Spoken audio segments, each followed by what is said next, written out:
Hello, welcome back. This is Regina Smithwick from Let's Talk 1943, and I'm here with the amazing Dr. Janet Lockhart-Jones. Hello, how are you? Hello, I'm good. Thank you for having me. Oh, thank you for being here. my I'm God. looking forward to talking to you because we had talked a little bit earlier. Yes, we did. And you told me some things that was very interesting, and it kind of ties into NFL. Mm-hmm. And so it's interesting that it does. Yes. So we're going to talk about that. Like I said earlier, I've been meeting some amazing people, and this lady right here, Dr. Jones, is an amazing woman. I just talked to her a little bit briefly, and she has some amazing stuff we're going to talk about. So let's just dive in. So you were talking about mental health, Yes. NFL. Yes. Tell me how that marriage Yes. So, if you look at this Harvard study from 2019, works. Okay. up to 35% of NFL players suffer from mental illness, both during and after their career. And what I am introducing is this notion of a mental health playbook.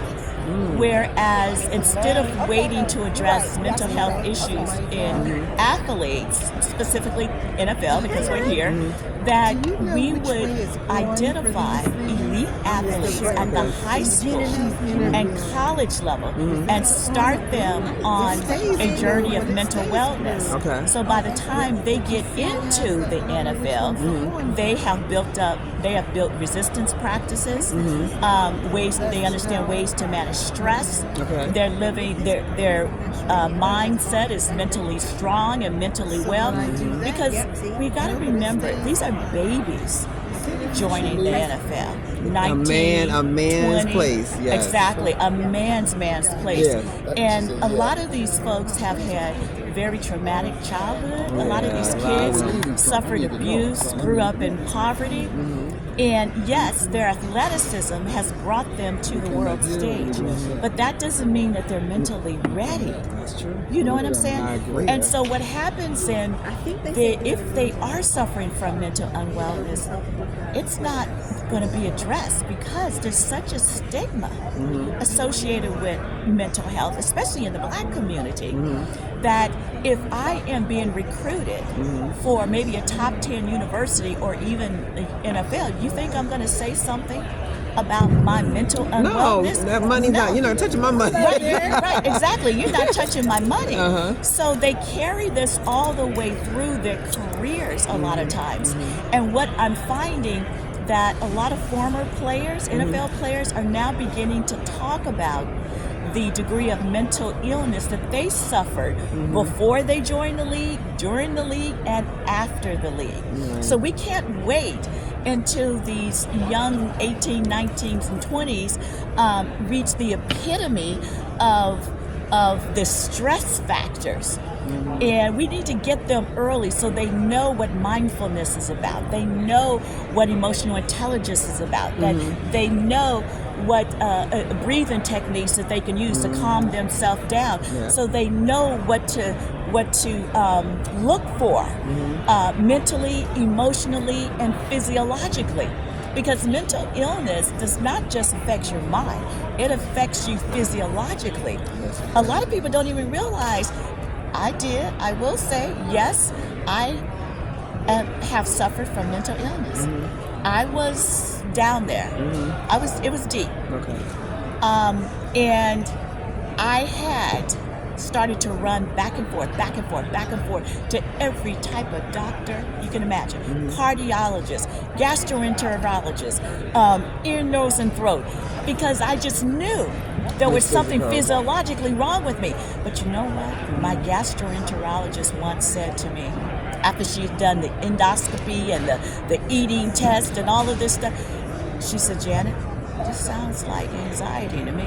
I said, "No, absolutely not. It can't be anxiety. I know what I feel." You sound like that. Nobody can't be. It can't be. I know what I feel. What was it? Anxiety. It was anxiety. So only until I got help, which included medication, that I was on the road to being able to live my best life. Now, you take a person, now that happened to me. I wasn't 18 or 19 years old, but you take these babies out of high school that had very, very troubling, even those without troubling upbringings. When you start throwing NIL opportunities, commercial opportunities, They're not ready for it. they're getting, pulled from the media, from family, from friends, because everybody just sees dollars. Everybody just sees dollars. And if they don't have a strong mentor or a parental figure in their life that says, hey, wait a minute, we need to take this a little bit slower, because I don't want my baby to be overwhelmed mentally and emotionally, because once the athlete is overwhelmed mentally and emotionally, that's going to affect performance. And then when the performance starts going down, then the media jumps on them, especially social media, and then that's more stress. Exactly. So that's why I'm suggesting a partnership with these other organizations like the NFL Players Association. The NFL has another organization that escapes my mind right now. Let's not wait until they join the NFL. Let's, just like, how they recruit elite athletes, they start identifying them in high school and colleges. Okay, yes, once you have made your choices, then let's also introduce them to mental wellness practices. And give them mental wellness assessments to see just what do they need to not just make them a stellar athlete, but a stellar person who's mentally well. We got to stop, Dr. Jones, because we have so many things I wanted to... Okay, so let's go back. So one of the things that you said that really, really resonated with me is because we take these babies, as you call them, they babies. They babies right? to me. They're babies. Yeah. They are. Exactly. They babies. We put them in an organization that's full of grown men. Yes. That are broken themselves. Yes. And some of them are not great mentors because they have issues. Because see, what you're doing is you're kind of going to, you're going at the beginning. Yes. So you got a lot of people that's already went through that they're actually giving advice to these new people. So what you're going to do is say, okay, I'm going to stop the bleeding. Yes. I'm going to put the Band-Aid on early, and we're going to do it up here. So by the time they flood through here, they're going to be the good ones to be able to help the ones that comes back behind it, right? So I see that. Secondly, when I always said with NFL, I believe that they need to, first of all, assign them to a life coach or a therapist and a financial advisor. I think that should be guaranteed. I agree, 100%. That should be in their contract that I need a financial advisor, I need a therapist, and I need a life coach. Right. And that should be something given to each NFL player. Absolutely. If you're going to run me down and use me to make you money, wouldn't this be in your best interest to make sure that I'm in good spirit, mind, body, and spirit to be the best for you? Exactly. Why are we skipping over, we putting a cart in front of the horse? Absolutely. We're not thinking, let's make sure you're good now so you can stay in as much as possible later, because your mental is what's going to, like you said, drive your physical. Right. If my mental's not right, eventually my physical, and then you say the downward spiral. Downward spiral. Of social media, people, because we all got opinions now. We all got to tell you what you're doing wrong. Right. And when you're doing right, we don't say nothing to you. Right. So that alone, we didn't even add social media to these younger people of and that's one of the biggest pressures. That's one of the biggest pressures, because you take an athlete, let's just say, who is top of his game. If he drops a ball that could have gave the team the winning point, social media is going to eat him up. Oh yeah, all day. Now the person is still the same, but this person, because he's an elite athlete, he can't afford to drop a ball. That's right. They are humans too. And then we make mistakes, but we expect them not. And that's a whole nother level. When it comes to anything celebrity or sports, we feel that they are not human beings. That just because they are above average in certain things, they still are mechanically human, and they do drop balls. Yes. They do miss shots. Yes. They do trip, fall. They do everything we do, y'all. We fall. We trip, we drop stuff all the time. And when you drop stuff, there's not a bunch of people saying, "Oh, you dropped that milk on the floor. Let's get everybody on social media talk about how bad you did by dropping that milk on the floor." We don't get that pressure, because I guarantee you we did. we would respond totally different. Absolutely. Totally different. And that's what the mental health playbook is all about. It's preparing these youngsters.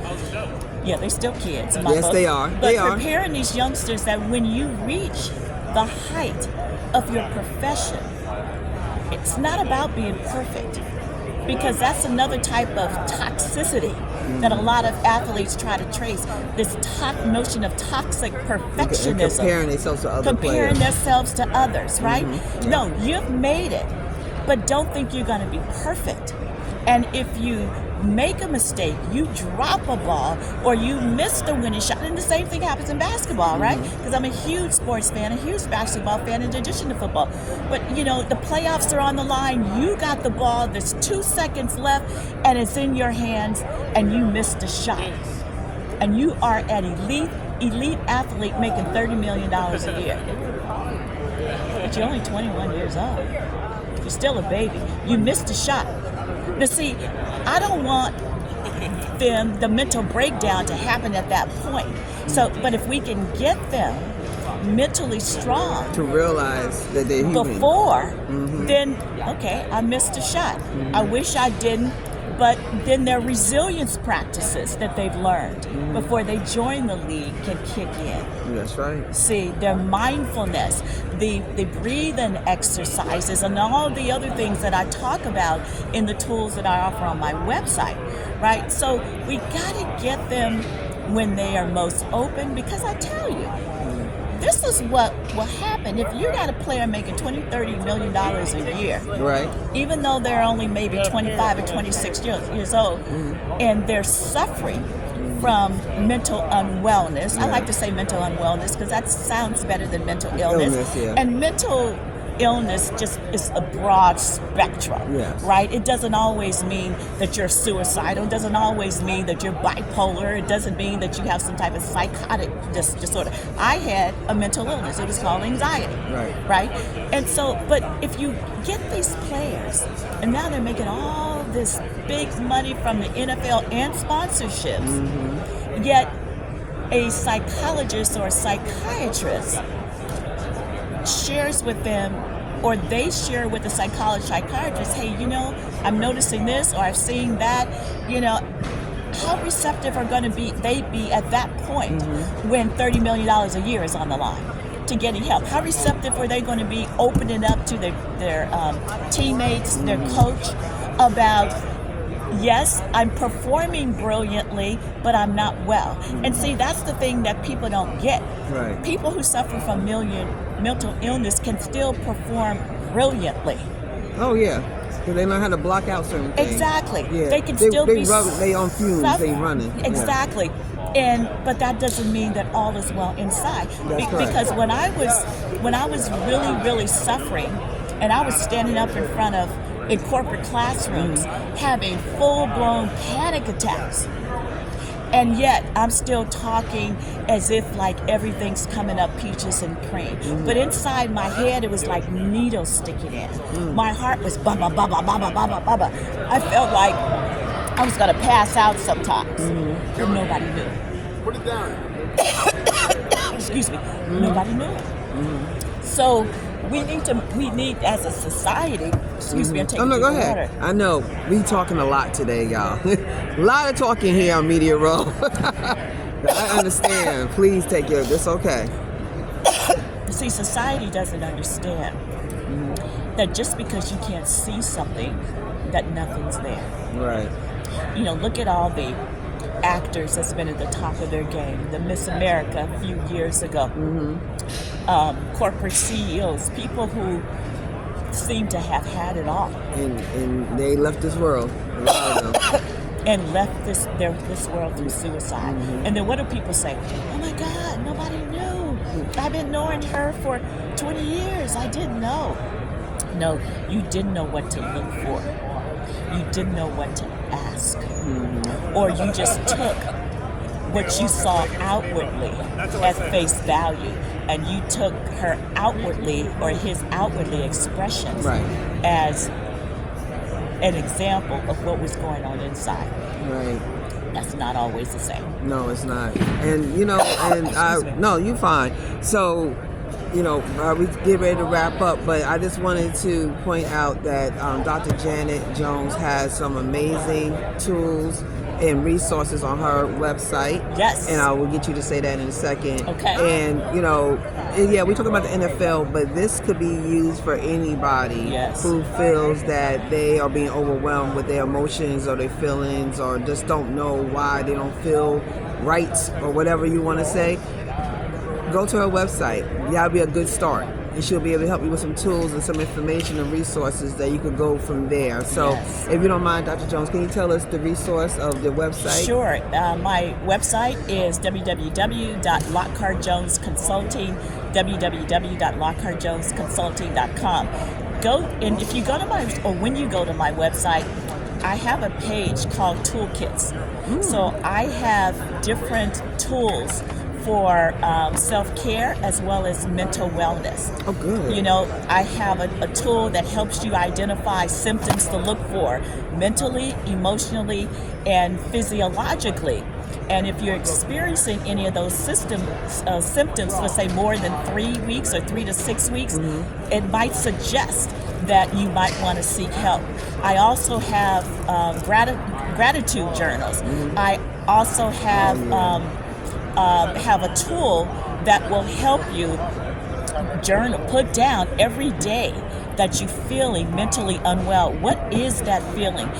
Now that's important because when you go to seek out, say, help from a psychologist or psychiatrist, they're going to ask you, what have you been feeling? And for how long have you been feeling? So this is where that journal will really help. Absolutely. Definitely. All right. Well, thank you so much. You're I appreciate you having you. Of I'll get a hug. Thank you. Of course. Thank you so much. You're These are welcome. these amazing people that I'm meeting here today. They're out here on a mission to help others. And yes, I'm going to get that in. So I wanted to go ahead and let you know she is featured in the amazing Tap In magazine. As you see, look amazing. Thank you. That's amazing. So please, you go to Tap In. You can look it up online, Tap In magazine, to get a copy. I guarantee that the interview is amazing. And look, she has the mental playbook to help future NFL players, because we want to catch them early, to be better NFL players, not just physically, but mentally and spiritually. So that's what we're about. So thank you once again. Let's Talk 1943. Regina Smithwick, your host. As always, God bless and I love you.